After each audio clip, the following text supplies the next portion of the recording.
Proverbios 29-25. Iniciamos la serie El temor de Dios. Este es el segundo tema de la serie. Se titula El temor del hombre. Y vamos a leer Proverbios 29-25. Dice así: el temor del hombre pondrá lazo, mas el que confía en Jehová será exaltado. Este mismo versículo en la versión Dios habla hoy, dice así: el miedo a los hombres es una trampa. Tenerle miedo a los hombres es una trampa, pero el que confía en el Señor estará protegido. Bien, hace 8 días vimos dos usos del vocablo temor. Uno de sus usos en la Biblia es tiene un lado negativo y un lado positivo. El lado negativo tiene que ver con el temor que todos los seres humanos tenemos al futuro, a circunstancias adversas, situaciones trágicas, miedo a sufrir cosas como la muerte, etc. Y ese es el lado negativo del temor que inhibe a la gente. Pero el lado positivo del temor es el temor de Dios. ¿Qué es el temor de Dios? Es un respeto profundo por Dios, es un respeto profundo, una reverencia profunda por Dios y su palabra, ¿sí? Hay un respeto muy significativo en el cristiano que tiene temor de Dios, ve lo que dice Dios en la Biblia y tiene respeto y lo obedece. Ese es el temor de Dios. Y muchos... hoy nos vamos a enfocar en otro aspecto del temor, que es el temor del hombre, o tener temor a los demás, a la gente. Muchos cristianos sinceros caen en esa trampa de tener temor al hombre y de obedecer más al hombre que a Dios en los asuntos de fe, ¿sí? En la cuestión de seguir a Dios. Y esta trampa ha aprisionado a muchos cristianos. Millones de sinceros cristianos, por otro lado, están siendo devorados por falsos apóstoles que se aprovechan de la ignorancia de los mismos cristianos. Los seducen, estos falsos apóstoles los seducen a que los obedezcan a ellos y no al Señor. Pero ¿cómo se da este engaño? Se da de la siguiente manera: mientras que Dios dice algo en su palabra, los falsos maestros dicen otras cosas que contradicen la palabra de Dios. Entonces, como mucha gente ignora, aunque vaya a las iglesias cristianas, ignoran la palabra, ellos deducen que porque el predicador dijo algo, ya Dios lo dijo, pero no necesariamente.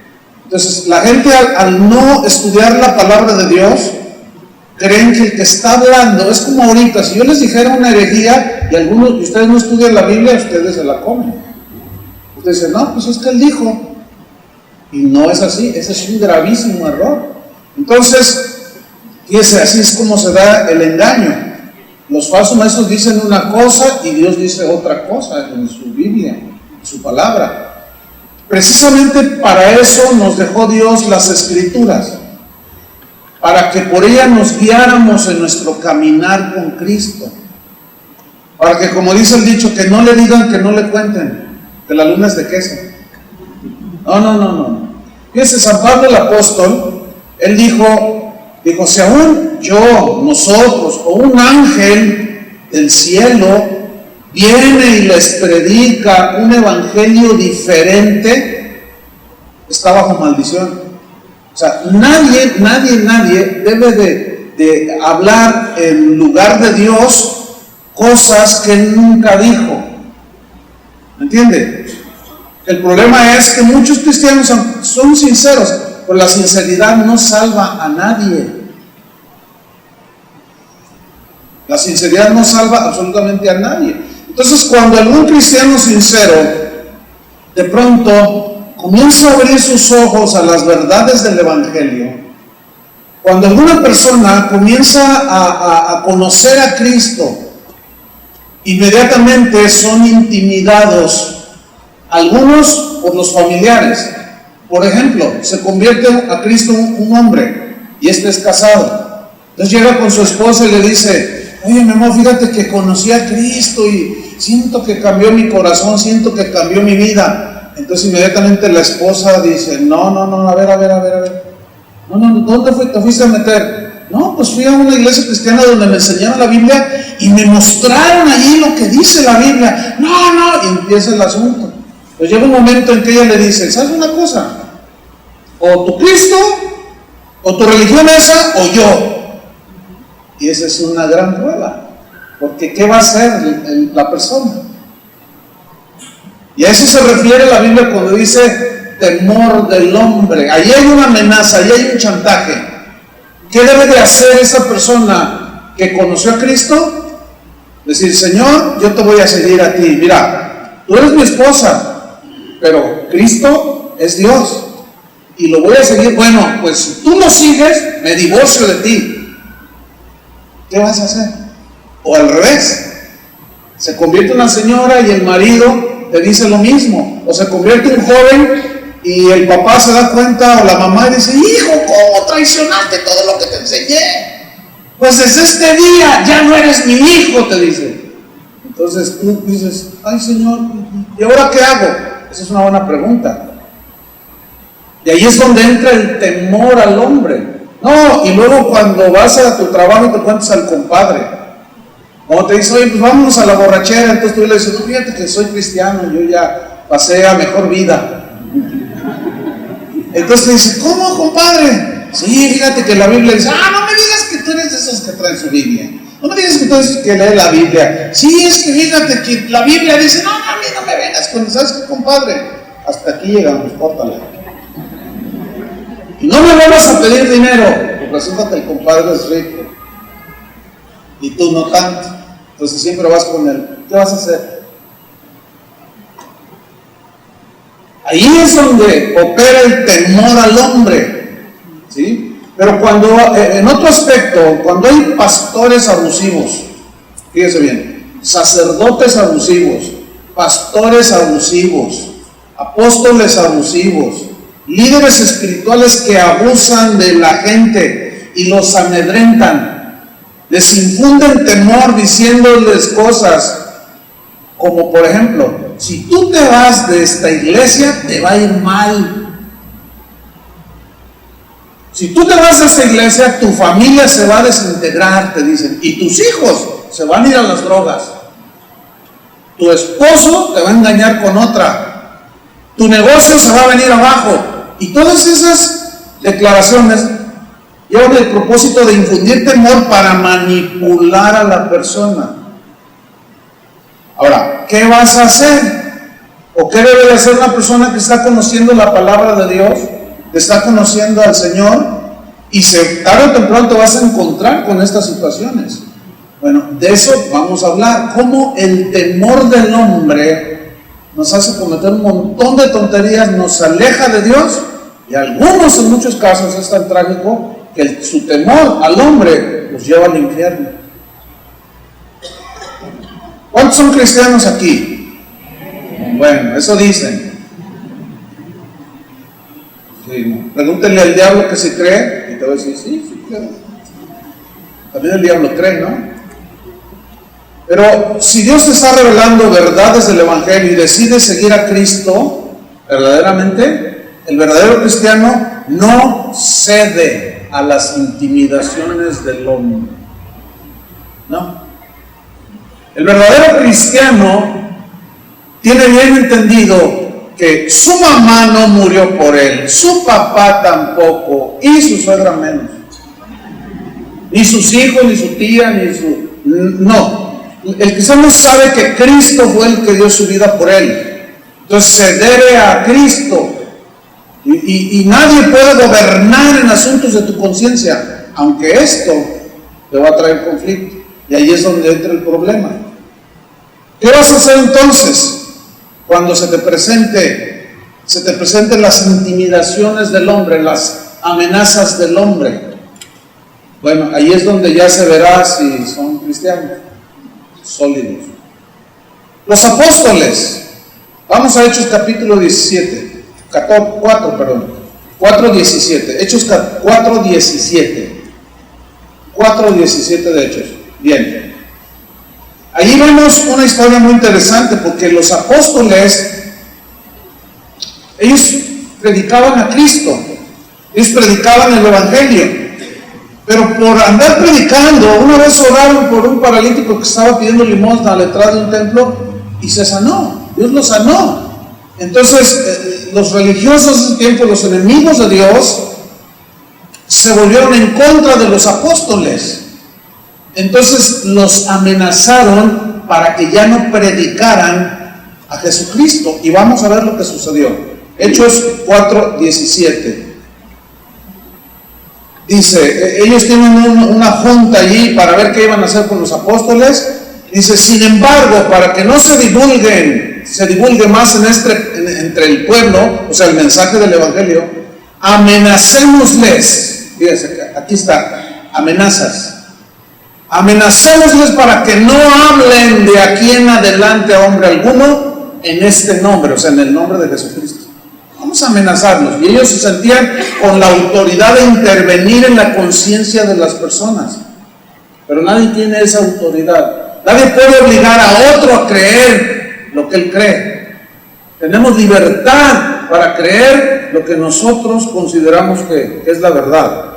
Entonces los amenazan, dice el versículo 18, y llamándolos, les intimaron, o sea, los amenazaron, los presionaron, que en ninguna manera hablasen ni enseñasen en el nombre de Jesús. Mas Pedro y Juan respondieron diciéndoles, juzgad si es justo delante de Dios obedecer a vosotros antes que a Dios. Miren, serán muy los sacerdotes del templo ahí, el templo judío. Serán muy los fariseos. Serán muy, según ustedes, ministros de Dios. Pero ustedes nos quieren prohibir algo que el mismo Jesús nos dijo que hiciéramos. ¿Qué? Predicar el Evangelio. Juzguen si es justo obedecer a ustedes antes que a Dios. Versículo 20 dice, porque no podemos dejar de decir lo que hemos visto y oído. Usted no se debe de quedar callado, ni dejar de contar lo que ha aprendido, lo que ha oído, lo que ha experimentado en su relación con Cristo. No se avergüence de él. Jesús dijo, todo aquel que se avergüence delante de los hombres, yo me voy a avergonzar delante de él, delante de mi Padre. Si alguno me niega delante de los hombres, yo lo voy a negar delante de mi Padre que está en el cielo. O sea que el asunto es de vida o muerte. ¿Sí? Si tú le tienes más temor al hombre, terminarás negando a Jesús, mintiendo y haciendo un montón de tonterías. Y todo eso te va a llevar al infierno. Entonces los apóstoles, ¿qué hicieron? ¿Hicieron caso a las amenazas? No hicieron caso a las amenazas. No se dejaron intimidar, aunque la presión siguió, pero ellos se mantuvieron firmes. Esto les costó persecución, y a los más de ellos les costó la vida. Vamos al capítulo 5 de Hechos, para ver cómo siguió la presión sobre ellos para callarlos. El hombre tratando de infundir temor al hombre. Hechos 5:27. Bueno, ellos siguieron predicando, los mandan traer. Miren lo que sucede. Cuando los trajeron, o sea, los apóstoles, los presentaron ante el concilio, en el concilio, o sea, el grupo de religiosos de ese tiempo.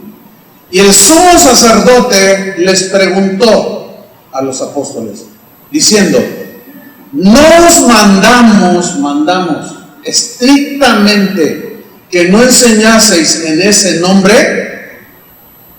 ¿Qué no les mandamos? Y ahora habéis llenado Jerusalén de vuestra doctrina y queréis echar sobre nosotros la sangre de ese hombre, o sea, de Jesucristo. Versículo 29. Respondiendo Pedro y los apóstoles dijeron, es necesario obedecer a Dios antes que a los hombres. Ahora la cosa se empezó a poner muy álgida y muy contenciosa. Entonces ellos hacen salir a los apóstoles, y Gamaliel, que era un maestro de la ley, muy respetado en el pueblo. Sacaron a los apóstoles y les comienza a hablar acerca de los apóstoles. Y les dice en el versículo 38, Hechos 5:38, les dice, miren, ahora les digo, dice, 5:38, apártense de estos hombres y déjenlos en paz. Porque si este consejo o esta obra, o sea, la predicación del evangelio, es de los hombres, se desvanecerá. Mas si es de Dios, no la podréis destruir. No seáis tal vez hallados luchando contra Dios. Escuchen bien, todo aquel que quiere callar, aquel que habla el evangelio y que lo amenaza y que le dice y que no sé cuánto, se puede encontrar luchando contra Dios. ¿Quién le puede ganar a Dios? Nadie. Entonces no debes tener temor al hombre, porque mayor es el que está en ti. Versículo 40. Y convinieron con él, o sea, estuvieron de acuerdo y dijeron, ok, estamos de acuerdo. Y llamando a los apóstoles, fíjate lo que hicieron los tremendos, ¿Qué les hicieron? Después de azotarlos. ¿Y por qué los azotaron? O sea, ¿qué les pasaba a estos tipos? Los desnudaron de su espalda y les daban no menos de 40 azotes a cada uno. Y esas varas abrían la carne, sangraba la espalda. Entonces los azotaron solamente por predicar a Jesucristo. Es decir, sus amenazas, la presión continuó fuertemente sobre ellos para intimidarlos, que se callaran. Entonces dice, los azotaron, les intimaron nuevamente que no hablasen en el nombre de Jesús y los pusieron en libertad, así como los judiciales de acá, ¿no? Te ponen una recia y suelta y cálmate, no digas nada. Versículo número 41. Vea la reacción de ellos. Y ellos salieron de la presencia del concilio, o sea, todos golpeados, todos sangrantes. ¿Cómo salieron? Gozosos de haber sido tenidos por dignos de padecer afrenta por causa del nombre. El problema es que nadie quiere padecer afrenta por causa de Jesús. Mientras que él dio su vida, recibió las burlas, lo escupieron, lo golpearon y finalmente lo mataron por ti, por mí, y él sirvió todo. Nosotros no estamos dispuestos ni siquiera a la mínima ofensa que nos diga el compadre, el tío o el papá, porque seguimos a Cristo. Y decimos, no, pues si de eso se trata, no, yo quiero llevar las cosas en paz con los hombres, y te pones en guerra con Dios. Ponte en paz con Dios, sigue a Dios, y te pones en guerra con los hombres. O sea, no se puede estar con los dos bien. O sigues a los hombres y te dejas intimidar por ellos, o sigues a Dios y tienes temor de Dios. ¿Qué vas a hacer? No teman, cristianos, no teman al hombre, no caigan en la trampa de tener temor al hombre. Temamos a Dios, porque el temor a Dios es el principio de la sabiduría, dice la Biblia. Pero el temor al hombre es caer en una trampa. Vamos a ver a continuación un caso contrario al que acabamos de estudiar. El primero, vemos a unos apóstoles sin temor al hombre y con temor a Dios. Ahora vamos a ver un caso contrario. Vamos a ver a un ministro de Dios que tuvo temor de la gente, de tal manera que tuvo que ceder a la petición de la gente. Tuvo temor de la gente que estaba a su alrededor, y aunque era un hombre de Dios, tuvo temor de la gente antes que tener temor a Dios. Su nombre es Aarón. ¿Han oído Aarón? Bueno, este hombre les fabricó un becerro de oro. Abran su Biblia en Éxodo 31, versículo 1. ¿Cuál es la responsabilidad de un líder o de un guía espiritual, de un pastor? Bueno, la responsabilidad es llevarlos hacia Dios, ¿no es cierto? Enseñarles los caminos de Dios, exhortarlos, enseñarlos, a capacitarlos, pero también reprenderlos cuando las conductas se tuercen, disciplinarlos cuando se necesita disciplina. Ese es el trabajo básicamente de un pastor, de un líder espiritual. Pero vamos a ver esa historia, vamos a ver cómo el temor al hombre provocó que un líder les fabricara un ídolo. Vamos a leer. Éxodo 32:1 dice: viendo el pueblo que Moisés tardaba en descender del monte. ¿Qué estaba haciendo allá Moisés en el monte Sinaí? Estaba con el Señor. Dios le estaba dictando, ¿sí? O le estaba escribiendo las tablas de la ley, los 10 mandamientos, y se tardó en descender del monte.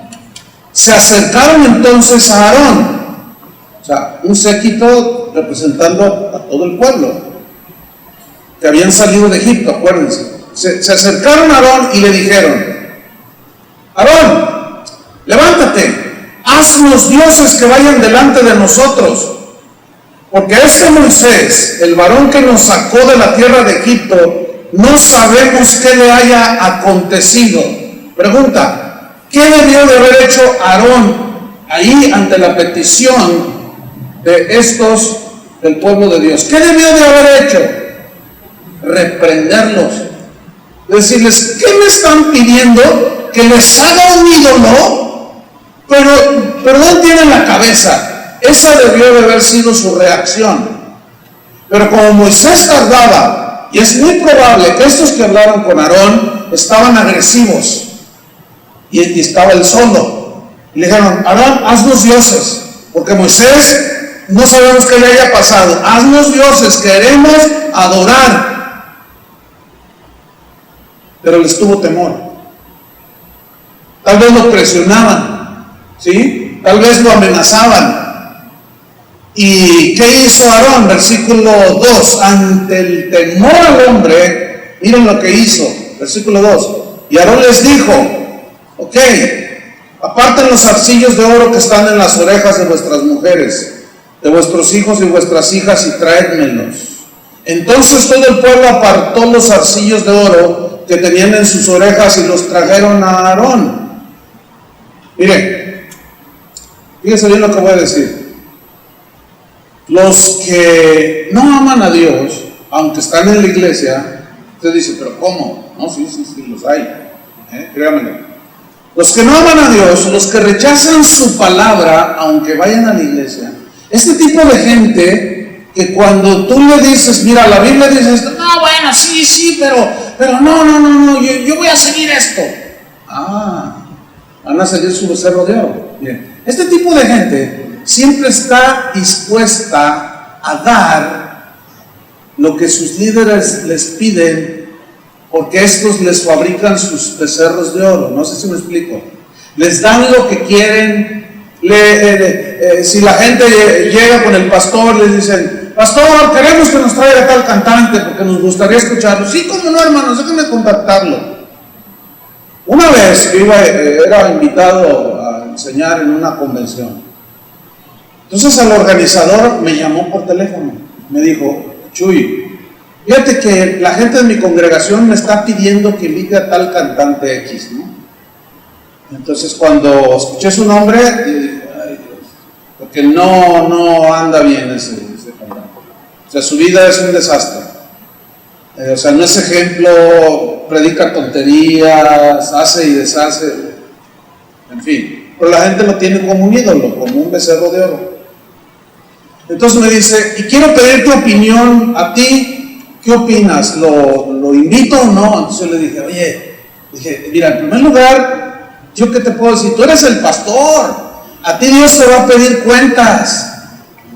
Dice: es que la gente me está pidiendo que lo invite. Le dije: pero si tú mismo sabes cómo anda ese cantante, ¿cómo lo vas a invitar? Dice: bueno, pues es que, ¿miras cómo lo quiere la gente? Entonces le dije: bueno, mira, le dije, yo no te voy a decir qué es lo que debes hacer. Bueno, gracias a Dios, finalmente no lo invitó. Pero Aarón no hizo lo mismo. Aarón dijo: sí, tráiganme todo el oro que tengan y yo les voy a hacer un becerro de oro para que lo adoren. Otros Dicen: pastor, venimos a hacerle una petición. Queremos que nos traiga a tal predicador porque nos gusta cómo predica. ¿Qué es eso, hermano? Entonces, mire, le voy a decir algo. Los verdaderos ministros de Dios no se dejan intimidar ni por la gente. Fíjense cómo se da el asunto, Un pastor puede intimidar a la gente, ¿cierto? Diciéndole un montón de cosas y amenazándolos y manipulándolos. Si ustedes tienen temor del predicador, aunque el predicador contradiga a Dios, ustedes van a llevar las consecuencias. Pero también se da al revés. ¿Sí? Aquí está un pastor que sirve a Dios, pero la gente allá lo presiona al pastor. Pastor, predíquenos de esto, háblenos de esto. Yo les sugiero que hable de esto. Yo les quiero dar un consejo pastoral, respetuosamente, porque eventualmente se da esto. Pero le voy a pedir respetuosamente que por favor no me mande correos, no me llame y no me sugiera que debo predicar. No lo haga del Espíritu Santo, jamás lo logrará. Alguien a lo mejor dice: no, qué soberbio, no recibe nada. No, esa es otra cosa. ¿Cuántos son papás? A ver, su niño de 5 años: mamá, te sugiero que mañana no me lleves a la escuela. Mamá, te sugiero que ahora en lugar de un caldo de pollo con verduras, me des un montón de dulces, mamá, te sugiero. ¿Y usted qué hace? ¿Hace caso del niño? No, escúcheme. Cuando yo quiero saber el estado espiritual de la gente y qué quiere Dios que les enseñe, yo le pregunto a Dios. Aquí no se reciben sugerencias. Usted ni me pida a quién le traiga, ni me pida que predique, porque los hermanitos son buenos. Yo entiendo que algunos lo hacen en buena onda, ¿no? Pero ¿saben una cosa? No. Porque aquí no es pídala sugiriendo, pídala cantando.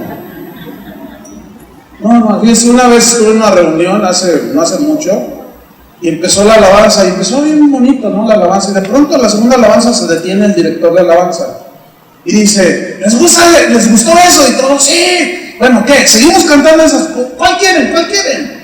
Y yo estaba sentada ahí, ¿cuál quieren? Como si la alabanza fuera para nosotros. O sea, ¿cuál quieren cantar? Entonces allá: no, pues qué, échate en el cielo, échate aquello, cántate esta, ella. Y bueno, pues son muchas, dice. Bueno, primero así por orden, así, ok, listo, vamos con la primera. Complaciendo al público. No, hermanos, eso no es correcto. Vamos a ver qué fue lo que le sucedió a Aarón por andar complaciendo al público. En lugar de ir con Dios y decirle: Señor, les hago dioses, ¿qué le iba a decir Dios? ¿Cómo te atreves, Aarón, a preguntarme?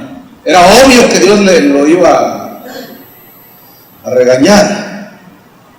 Entonces, oren por nosotros, pero no sé si a Chu y a Carlos, que dirigen la alabanza, les piden que canten algunas. Me imagino que sí, ¿no? Sí, pues es que es bien común esto. Oye, ¿por qué no cantas hoy? Esta me gusta. Tengo como 6 meses que no vengo y me gusta esta alabanza. Cántala, ¿no? Cántala. Hermanos, por el amor de Dios, ¿qué les pasa? Ahora, si ellos ceden a la petición de ustedes, ellos lo harían queriendo quedar bien con ustedes. Porque si no las cantan, le dicen: no, hermano, discúlpame, pero no es así. Y si se enoja el hermano, ¿qué? Ni modo, ¿verdad? Se enoja, ya se contentará. Porque no estamos para hacer la voluntad del pueblo, ni ustedes la mía. ¿Están entendiendo? Todos estamos aquí para hacer la voluntad de Dios. Bueno, vamos a seguir leyendo. Estoy en el versículo 4. Y él los tomó de las manos de ellos, o sea, el lodo, y le dio forma con buril, lo trabajó, e hizo de él un becerro de fundición. Entonces dijeron: Israel, estos son tus dioses que te sacaron de la tierra de Egipto. Pregunta, ¿el becerro ese lo sacó de la tierra de Egipto? Miren cómo la idolatría nos ciega el entendimiento. Es increíble la de tonterías que cometemos. Es como un famoso, muy solicitado en los tribunales, líder religioso de aquí de Guadalajara, que va a orar, a pedir que llueva al lado de Chapala en tiempo de lluvias. Digo, fíjense cómo la gente está tan tapada. No, que vaya en marzo, que vaya en mayo, pero que no vaya en tiempo de lluvias, por el amor de Dios, con puro sentido común. Y ahí va toda o sea, están tan tapados en la idolatría. Y luego llueve y dicen, no, pues es que nos hizo el milagro. O sea, para que vean cómo se pierde hasta el sentido común de las cosas. La idolatría eso produce. Entonces dice que trabajó el oro y dijeron, Israel, imagínense un becerro de oro así, todo inmóvil. Este te sacó de Egipto. Qué tontería, versículo 5. Y viendo esto Aarón, o sea, cómo la gente se entregaba a la idolatría, a la adoración, edificó un altar delante del becerro. ¡Qué increíble! Un hombre de Dios levantando un altar delante del becerro. Aarón, ¿un altar para qué es? Para adorar. Y se pusieron a adorar al becerro, pero fíjense la mezcolanza y la ceguera que produce el hecho de que un líder religioso ceda ante las peticiones de la gente, porque esto los va a llevar a la idolatría. Vean lo que, y la mezcolanza que hay, vean lo que viene a continuación. Y pregonó Aarón y dijo, mañana será fiesta para el Señor. ¡Qué bárbaro! Es como todas las manifestaciones idolátricas que tenemos aquí en México. Dicen que es para Dios, ¿no es cierto? ¿Sí o no? Pero también dentro de la iglesia cristiana hay muchos eventos que dicen que son para Dios. Pero lo único que están haciendo en algunos casos es danzar alrededor del becerro de oro.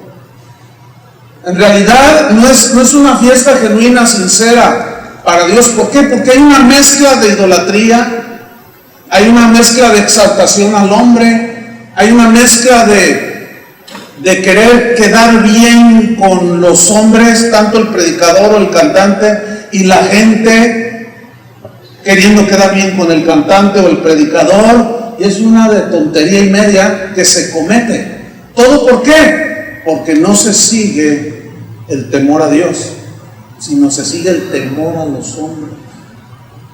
¿Ustedes creen que era fiesta para Dios? Bueno, sigamos leyendo, versículo 6. Y al día siguiente madrugaron, no, ya están desde las 5 de la mañana, vámonos, ¿verdad? Vamos a la fiesta para Dios.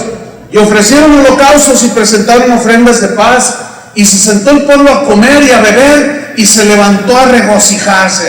Que había avivamiento. Versículo 7. Entonces Jehová dijo a Moisés, ¿dónde estaba Moisés? Ahí en el monte, recibiendo las tablas de la ley, la palabra de Dios que debía de transmitirla a todo el pueblo.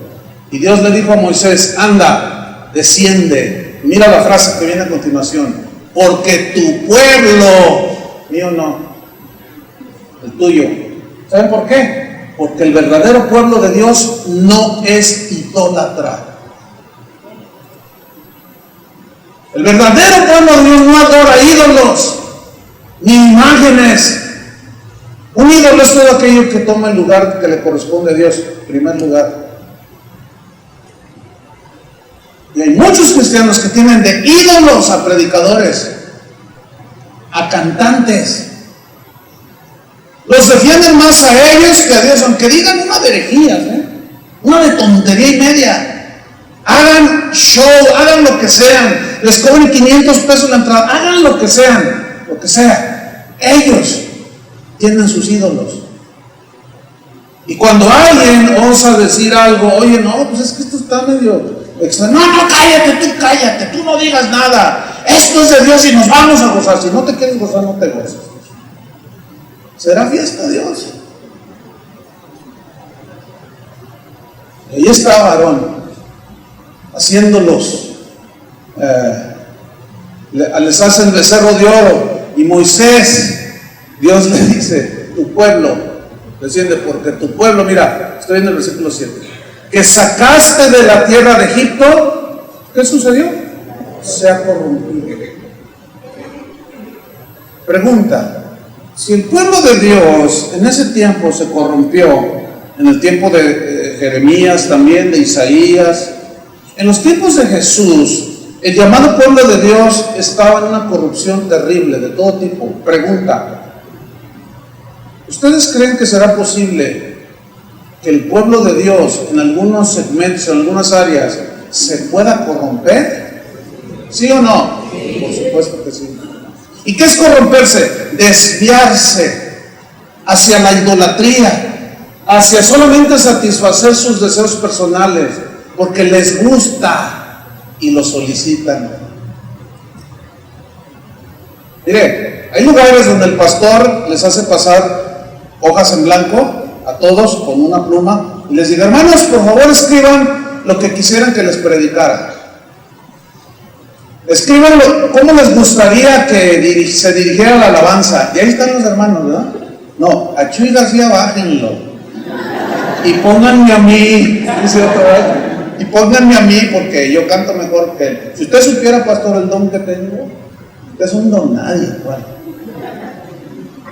Y fíjense, así es como se rigen. Entonces juntan todos los papelitos y hacen un plan. Bueno, mira, la gente nos está pidiendo que hablemos de esto, de esto, de esto, de esto. Se quiere que cante esto y esto y esto. Entonces vamos a organizarnos y empiezan a poner fechas. Dicen, ¿todo para qué? Para tenerlos a gusto. Para que no se le vayan. Por supuesto, difícilmente ese tipo de gente va a pedir que les prediques el evangelio. Casi no vas a encontrar temas como, pastor, háblenos cómo ser mejor esposo. Difícilmente. O pastor, enséñenos sobre una mujer que diga, enséñenos cómo ser una mujer sometida, una mujer amante de mis hijos, cuidadora de mi casa. Enséñenme, pastor. Difícilmente. Si ustedes supieran cómo todo eso gira alrededor de satisfacer sus propios deseos, y así era aquí, se corrompieron. Versículo 8, mira lo que dice: pronto se han apartado del camino que yo les mandé. Hay un camino que ya ha sido establecido, y es seguir a Jesús, ¿sí o no? Él es el camino, la verdad y la vida. Seguir a Jesús. Dice, se han hecho un becerro de fundición y lo han adorado. Pero ellos decían que era fiesta para Dios. Y Dios dice, no, para mí no fue. Están adorando ese becerro. Y le han ofrecido sacrificios, Moisés. Y han dicho, Israel, esos son tus dioses que te sacaron de la tierra de Egipto. Dijo más Jehová a Moisés, yo he visto a este pueblo que por cierto es pueblo de dura cerviz. Entonces Dios le dice a Moisés, hazte un lado porque me los voy a fulminar a todos. Porque Dios odia el pecado. ¿Saben cuáles son de los pecados del hombre que más Dios odia y aborrece? Todos los pecados los aborrece y los odia. Pero de los más ofensivos en contra de él es la idolatría. Esos son de los pecados más aberrantes ante nuestro Dios, que es único. Por eso le dijo a Moisés, hazte un lado porque los voy a fulminar a todos esos idólatras. Entonces Moisés intercede por el pueblo y Dios dice, ok, está bien. O sea, Dios se detiene por la intercesión, y aquí hay un principio. ¿Tienes familiares idólatras? Bueno, a lo mejor hasta tú eres idólatra, pero supongamos que no eres idólatra, que si sigues a Jesús. Bueno, ¿tienes familiares idólatras? ¿Sí? ¿Sabes que Dios los aborrece? Pero ¿sabes qué puedes hacer tú? lo que Moisés hizo. ¿Sabes qué puedo hacer yo? Lo que Moisés hizo: orar por ellos, interceder por ellos, que Dios tenga misericordia. Y Dios se detuvo. Pero sigamos leyendo. Al versículo 15, Éxodo 32:15 dice: y volvió Moisés y descendió del monte, trayendo en sus manos, imagínense esa escena, bajando del monte, trayendo en su mano las 2 tablas del testimonio, o sea, 2, y así venía, imagino, ¿no? Con las 2, que eran de piedra, mínimo pesaban, no sé, 20 kilos, qué sé yo, y venía descendiendo, las tablas escritas por ambos lados, donde estaban los mandamientos de Dios. De uno y otro lado estaban escritas las tablas, versículo 16, eran obra de Dios. La escritura era escritura de Dios grabada sobre las tablas, era la voluntad de Dios escrita para transmitírsela a Israel, su pueblo. Nosotros ya tenemos la Biblia, la palabra de Dios escrita, solamente para ser transmitida sin quitarle ni ponerle. Simple y sencillamente la Biblia ya la tenemos. Entonces baja Moisés, dice, versículo 17: cuando oyó Josué que se había quedado a las faldas del cerro. ¿Quién era Josué? Era un joven que Dios usó posteriormente, y se ve que Josué era un hombre sincero, un hombre entregado al Señor, y permaneció allí los 40 días, fíjate. Duró Moisés allá arriba, ahí esperando a quien él servía regresara. Y él no se desesperó. Entonces cuando Moisés lo encuentra, dice, cuando oyó Josué el clamor del pueblo que gritaba, le dijo a Moisés: alarido de pelea hay en el campamento, como diciéndole: Moisés, llegaron los enemigos y ahorita hay guerra. Y versículo 18, Moisés le respondió: no, Josué, no es voz de alarido de fuertes, no, ni voz de alarido de débiles, o sea, de pelea. ¿Han fijado las películas cuando se van enfrentando los ejércitos, cómo gritan? Bueno, en aquellos tiempos, ¿verdad? Y en la espada, los escudos, las lanzas, y todos, listos, y a la calle, todos, Eso, así peleaban ellos, gritaban, porque a más gritos, según ellos, creían que atemorizaban al enemigo. Y luego había unos hombres de 2 metros impresionantes, con aquellas armaduras, unas barbas así, unos caballos así. Imagínate gritando, ¡ah! Y cuando van enfrentando, entonces dice: no, ni voz de alarido, no es voz de alarido de fuertes, o sea, los que van venciendo, ni voz de alarido de débiles, los que van perdiendo por la guerra. No es voz de guerra, Josué. Están en un concierto en el auditorio Telmex, Josué, y ni te has dado cuenta. Fíjate, el joven Josué todavía no estaba estaba en un proceso de aprendizaje y de discernir lo que es de Dios y lo que no es de Dios. Entonces Moisés, como todo buen ministro de Dios que enseña que ya Moisés aprendió en la escuela del quebrantamiento, 40 años en el desierto, ahí solo, cuidando ovejas, despojado de todo título, de todo orgullo, toda vanagloria. Dios trató su corazón, se amoldó al corazón de Dios, se hizo el hombre más manso de la tierra, dice la Biblia, obediente a Dios, Moisés. Y le dice: no, Josué, no, dice, voz de cantar, dice en el 18, voz de cantar oigo yo. Fíjate, él tenía discernimiento, pero le enseña a su joven discípulo, pero el otro todavía no discernía. Y ese es el problema, que los que están, digamos, abajo del monte, o sea, el pueblo, no tiene el mismo discernimiento, por obvias razones, se entiende así, que el hombre de Dios. Porque para eso está el hombre de Dios. ¿Para qué está? Para enseñarles, para aclararles, para dirigirles. ¿Pero hacia dónde? Hacia Dios. ¿Me está entendiendo? Esa es la responsabilidad. Entonces, Josué estaba aprendiendo. Entonces, ¿qué? Están en una fiesta de alabanza. Es cantar, Josué. Vamos. Pues descienden, dice. Versículo 19. Y aconteció que cuando él llegó al campamento y vio el becerro y las danzas, ¿no? Y allí de verdad que había fuego del Espíritu. No, qué tremendo, dice. Vio el becerro y las danzas, dice. O sea, todos danzando y brincando. ¿Qué dice que sucedió? Ardió la ira de Moisés. Se enojó Moisés. Pero ese enojo, hermanos, es lo que la Biblia denomina como el celo del Señor. El celo, un enojo santo por haber ofendido a Dios. Un enojo y un celo santo por hacer a un lado la palabra de Dios. Un celo como el de Moisés hace falta tanto en los ministros de hoy. Nos hace falta tanto para ser celosos de Dios, que solo Dios sea exaltado, que solo su palabra sea predicada, que no se meta la psicología, que no se metan los motivadores del mundo dentro de la iglesia con celo. Y se enojó Moisés. Ese celo y esa ira de Moisés era justificada. Y arrojó las tablas de sus manos en señal de: no quieren la palabra de Dios, no quieren el mensaje de Dios, no lo quieran. Y lo tiró, lo arrojó. Dice, y las quebró al pie del monte. ¿No quieren? Ok, quédense con sus ídolos. Pero sí, seguimos leyendo, versículo 20. Y tomó el becerro que habían hecho y lo quemó en el fuego, o sea, lo fundió de nuevo.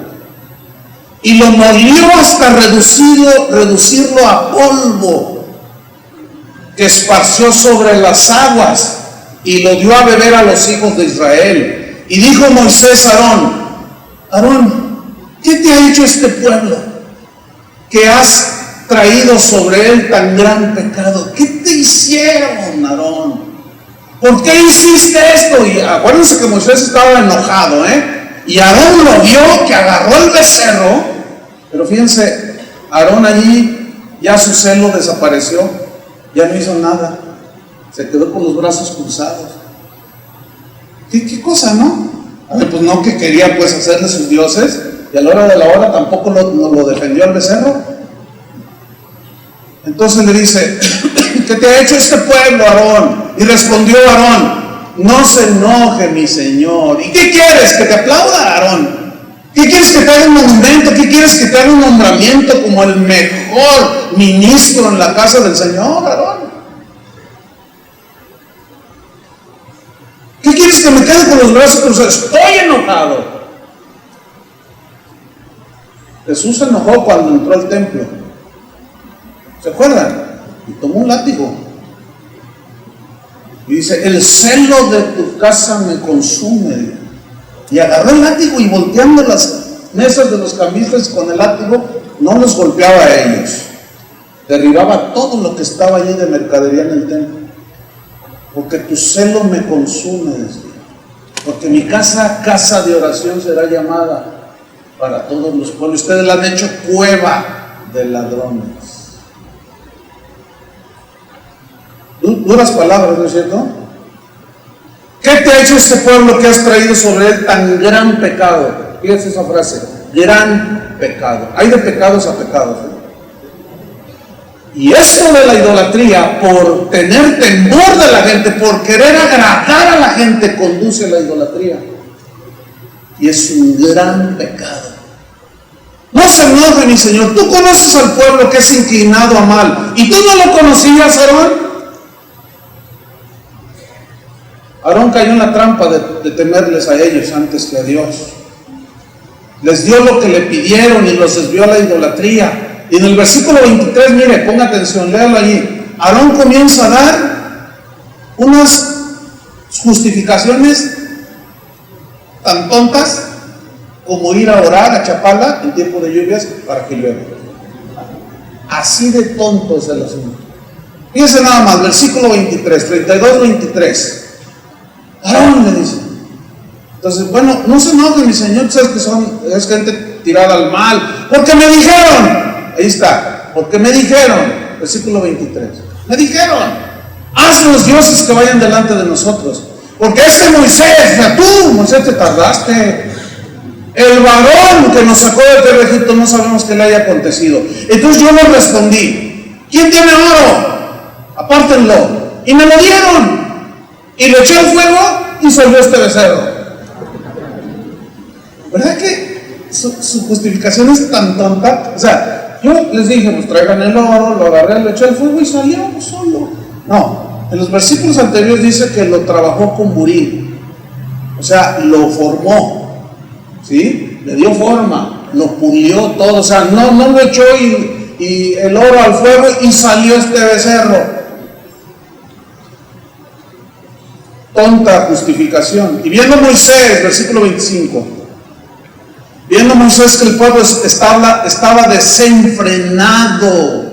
La palabra desenfrenado en el hebreo significa entregados a los vicios y a la maldad. ¿Saben qué sucedió ahí? Estaban en una orgía. Porque la idolatría siempre lleva a la depravación sexual. Estaban fornicando. Eso dice en 1 Corintios. Y era fiesta para Jehová. ¿Sabe que en muchos lugares donde se dan todo este tipo de idolatrías hacia el cantante, hacia el pastor, etcétera, hay un montón de inmoralidades sexuales? Un montón. Porque eso va de la mano. ¿Sí? Dice el versículo 25, y viendo Moisés que el pueblo estaba desenfrenado porque Aarón lo había permitido, para vergüenza entre sus enemigos, se puso Moisés a la puerta del campamento. Vean el final de esta historia, y dijo: ¿quién está por Dios? ¿Quién quiere seguir a Dios? El que quiera seguir a Dios, júntese conmigo. Dice, y se juntaron con él todos los hijos de Leví, o sea, toda la línea de los sacerdotes. ¿Saben que Aarón era el líder de ellos? Y el líder se dejó envolver. Entonces, cuando estaba la confrontación, a lo mejor los hijos de Leví en ese momento dijeron: ¿qué hacemos? Porque Aarón está haciéndoles un becerro de oro. Pero cuando se presenta Moisés, dice: ¿quién va a seguir a Dios? El que quiera seguir a Dios como debe de ser, júntese conmigo. Entonces yo me imagino que se miraron los unos a los otros y yo quiero seguir a Dios. Aarón será nuestro líder, pero nosotros queremos seguir a Dios. Aarón se desvió y llevó al pueblo la idolatría. Y se juntaron con Moisés. Y él les dijo, miren lo que dijo, así ha dicho Jehová, el Dios de Israel: poned cada uno su espada sobre su muslo y pasad y volved de puerta a puerta por el campamento, y matad cada uno a su hermano y a su amigo y a su pariente. Y los hijos de Leví lo hicieron conforme al dicho de Moisés, y cayeron del pueblo en aquel día como 3,000 hombres. ¿Cómo explicar esto? ¿Cómo explicar? ¿Cómo darle una explicación en el Nuevo Testamento a esta decisión drástica de Dios? Hay un par de explicaciones. Una es, la más contundente es esta: Dios aborrece el pecado. Dios aborrece a los pecadores, porque son sus enemigos. Y esta historia donde dijo: tienes que desarraigar a todos esos que incitaron también a todos los demás a caer a la idolatría, tienen que borrarlos del mapa. Eso habla de algo muy drástico, ¿no es cierto? ¿Saben cómo se aplica esto en el Nuevo Testamento? Se los voy a explicar brevemente. Dios sigue aborreciendo el pecado, Dios sigue aborreciendo la idolatría, Dios sigue aborreciendo la inmoralidad sexual, Dios sigue aborreciendo el pecado. Bueno, nosotros como pecadores, como los que hicieron el becerro, ¿qué merecíamos? Exactamente lo mismo: la muerte. ¿Sí o no? La paga del pecado es muerte. Pero resulta que Dios provee.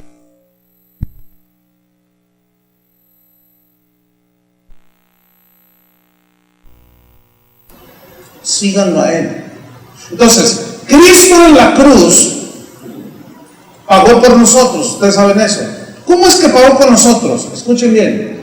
Dios el Padre descargó en Él toda su ira. De tal manera que estaba en la cruz y dijo: Padre, ¿por qué me has abandonado? En ese momento Dios el Padre volteó su rostro de su Hijo, porque en ese momento al que no conoció pecado, por nosotros se hizo pecado. ¿Están entendiendo? O sea, Dios tuvo que castigar con la muerte a su propio Hijo, porque llevaba en él nuestros pecados. Espero que usted haya entendido esto. Esa es la explicación a ese versículo. ¿Por qué tan drástico? Porque si decimos, bueno, entonces no debió de ser drástico Dios con el pecado de nosotros, merecíamos lo mismo, pero nos amó.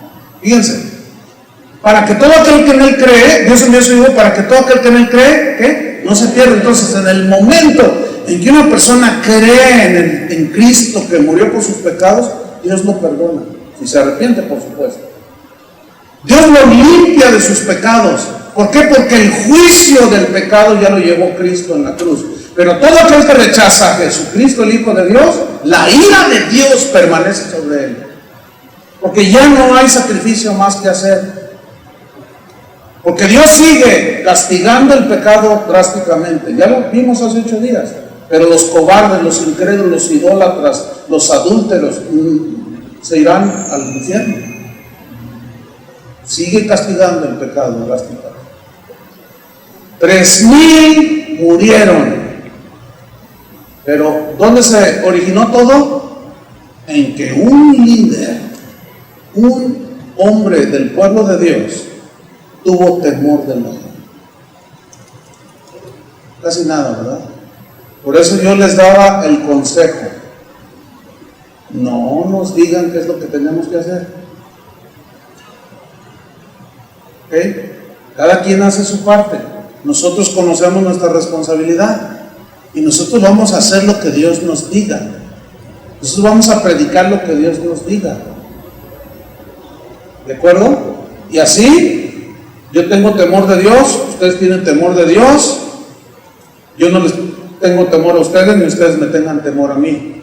Ténganle temor a Dios. O mejor dicho, tengámosle todos temor a Dios, y que Él gobierne con su palabra. ¿Cuántos dicen amén?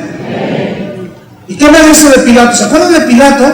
Él tuvo temor y traicionó su conciencia. ¿Por qué traicionó su conciencia? Soltó a Barrabás y condenó a Jesús a la muerte, y su cobardía hoy lo tiene en el infierno. Vamos a ver esa historia. Marcos 15:1, rápidamente. Marcos 15:1 dice: está el juicio de Jesús, lo habían azotado, etc. Dice: muy de mañana, Marcos 15:1,